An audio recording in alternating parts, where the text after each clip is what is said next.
কালকের ম্যাচ যদি কলকাতা জিটির এগেনস্টে জিতে যেত তো বাকি সমস্ত যারা নিচে ছিল তাদের একটা ফায়দা হতো যে নেট রান রেটের জন্য যে মাঠটা তারা খেত সেই মাঠটা তাদেরকে খেতে হতো না, এটা তাদের ফায়দা ছিল। কিন্তু কালকে কলকাতা ব্যাটিং খারাপ করেছে না বোলিং খারাপ করেছে না ফিল্ডিং খারাপ করেছে, এইটাই এখনও পর্যন্ত বুঝে উঠতে পারছে না। এবং সবচেয়ে বড় বিষয় কলকাতার যখন তাদের যে কী বলবো যে রানের যে রান তাদের দরকার ছিল প্রত্যেক ওভার পেছনে, সে রান কলকাতার হয়নি। তারপরেও কলকাতার ফিনিশার নামাচ্ছে, রিঙ্কু সিংকে তারা নামিয়েছে। রিঙ্কু সিং শেষের 5 থেকে 10 বল বা 2 ওভারের জন্য রিঙ্কু সিং স্পেশালিস্ট। আন্দ্রে রাসেলকে তারা নামাচ্ছে, কিন্তু আঙ্ক্রিস রঘুবংশী যে সিজনের শুরু থেকে মাঝ পর্যন্ত ভালো খেললো, তাকে তাদের নামানোর কথা মাথাতেও আসেনি। যেন আঙ্ক্রিস রঘুবংশী হচ্ছে ফিনিশার, আর বাকি মিডিল অর্ডারে যারা খেলে তারা হচ্ছে রিঙ্কু সিং এবং আন্দ্রে রাসেল।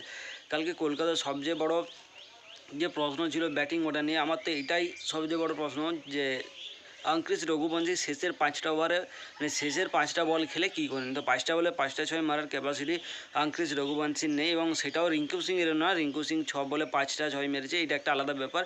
কিন্তু তারপরে রিঙ্কু সিং 6টা বলে অন্তত 3টা 6 মারতে পারবে, এটা সবাই ধরে রেখেছে। কিন্তু রিঙ্কু সিং মিডিল অর্ডারের ব্যাটসম্যান না, এটাও সবাইকার বোঝা দরকার। অন্তত যখন করে আজিঙ্ক্য রাহানের উইকেট যায় তখনও আঙ্ক্রিস রঘুবংশীকে আনা যেত, এবং তখনও যথেষ্ট সময় ছিল কলকাতার হাতে। কিন্তু কলকাতার প্ল্যানিং তো আলাদা রকম চলছিল, এই ম্যাচটা কীভাবে হারা যায় বা কত কম রানে যদি আমরা হারি বা কত রানে যদি আমরা হারি বাকি বল সবাইকার বাস যাবে। তো এরকমই একটা ভাবনা চিন্তা নিয়ে কলকাতা যেন কালকের ম্যাচটা ফিনিশ করেছে। এবং কালকের শুরুতেই যেভাবে কলকাতার বোলিং হয়, শুভমান গিল 90, সাই সুদর্শন 50+ স্কোর, জস বাটলার প্রায় 50 করেই দিয়েছিল, এবং তার মাঝে আরেকটা উইকেট যেটা তারা কোনো ভাগ্যক্রমে পেয়ে যায়, এবং সেটা কলকাতার বোলারদেরকে কোনো কষ্ট করতে হয়েছে বলে তো আমার তো মনে হয় না। কলকাতার বোলারদের যে কতটা স্ট্রাগল ছিল কালকে, সেটা কলকাতার বোলাররাই জানে। অর্থাৎ একদম 90 পর্যন্ত একটা পার্টনারশিপ চলে যায়, সেখান থেকে দুজনে 50-50 করে, তারপর তারা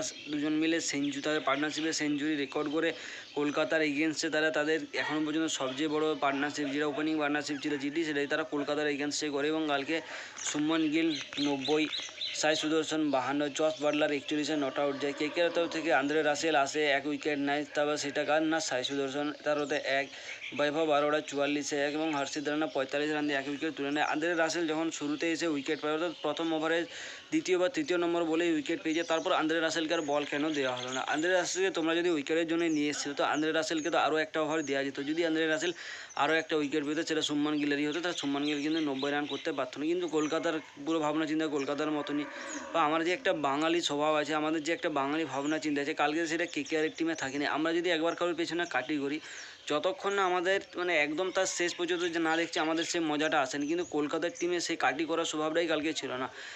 বরুণ চক্রবর্তী উইকেটলেস, কলকাতার ওই 3 বোলার বাদে বাকি সবাই উইকেটলেস গিয়েছে, এবং যে রানটা তারা কনসিড করেছে সেই রানটা কিন্তু কলকাতার ব্যাটাররা তুলতে পারেনি। শুরুতে এসে রেহমানুল্লাহ গুরবাজ আউট হয়ে চলেছে, ক্যাপ্টেন আজিঙ্ক্য রাহানে ধীরে ধীরে একটা রান বা পার্টনারশিপ তৈরি করে কার সঙ্গে না ভেঙ্কটেশ আয়ারের সঙ্গে, যারা শ্রেয়াস আয়ারকে ছেড়ে ভেঙ্কটেশ আয়ারকে টিমে রেখেছিল। এবং ভেঙ্কটেশ আয়ার কালকে যেভাবে 19 বলে সম্ভবত 17 রান বা 11 রান করে গিয়েছে, সে তার যোগ্য জবাব দিয়েছে যে 23 কোটি টাকা দিয়ে এতটাই রান করা সম্ভব, এর থেকে বেশি আমি আর পারবো না। তারপরে যখন আমি দেখি রিঙ্কু সিং আসছে, সেটা আমার কাছে সবচেয়ে বড় প্রশ্ন। 11 ওভার হয়েছে, এখানে রিঙ্কু সিংয়ের থেকে বেশি কাজ কিন্তু আঙ্ক্রিস রঘুবংশী করতে পারত, এবং তার স্ট্রাইক রেট যথেষ্ট ভালো ছিল। সে 20 বলে 40 রান বা 20 বলে 50 রান করার ক্যাপাসিটি রাখে। রিঙ্কু সিং শেষের কয়েকটা ওভারে এসে ফিনিশ করার জন্য একদম পারফেক্ট কম্বিনেশন হতো রিঙ্কু সিং এবং আন্দ্রে রাসেল। কিন্তু সবচেয়ে বড় যে দায়িত্বহীনভাবে স্টাম্প আউট স্টেপ আউট করেছিল আজিঙ্ক্য রাহানে, একটা হোয়াইট বল। ওয়াশিংটন সুন্দর বল করে রেখে আজিঙ্ক্য রাহানে স্টাম্পের বাইরে এসে বসে আছে, এবং শুধুমাত্র যেটা করা দরকার ছিল ওয়াশিংটন সুন্দরকে একটা হোয়াইট বল আর পেছনে ভালো করে জস বাটলার বলটা কালেক্ট করে স্টাম্পে ঠেকানো, এতটাই দেরি ছিল। এবং সেখানে যে সবচেয়ে বড় দায়িত্বহীন খেলার দেখেছে আজিঙ্ক্য রাহানে, তার জন্য কলকাতার তাকে কৃতজ্ঞ জানানো দরকার, যে ম্যাচটা হারানোর জন্য এই স্টেপ আউটটা যথেষ্ট ছিল। এবং কালকের ম্যাচটা কলকাতা যেভাবে হেরেছে, অপরদিকে প্রসিদ্ধ কৃষ্ণা 25-2, রাশিদ খান 25-2, ইশান্ত শর্মা 18-1, কী বলবো আর। আজিঙ্ক্য রাহানে 50, আঙ্ক্রিস রঘুবংশী 27 এবং আন্দ্রে রাসেল 21 রান করে। বাকি কলকাতা ব্যান্ড বাজা বাজিয়ে এবছর তাদের সিজনের যে স্ট্রাগল ছিল সেটা শেষ করেছে। বাকি 4টা টিম এখনও পর্যন্ত বাইরে চলে গিয়েছে। কলকাতার কাছে হয়তো আউটসাইড কোনো চান্স থাকতে পারে, যেখানে নেট রান রেট তাদেরকে অনেক পরিমাণে বাড়াতে হবে।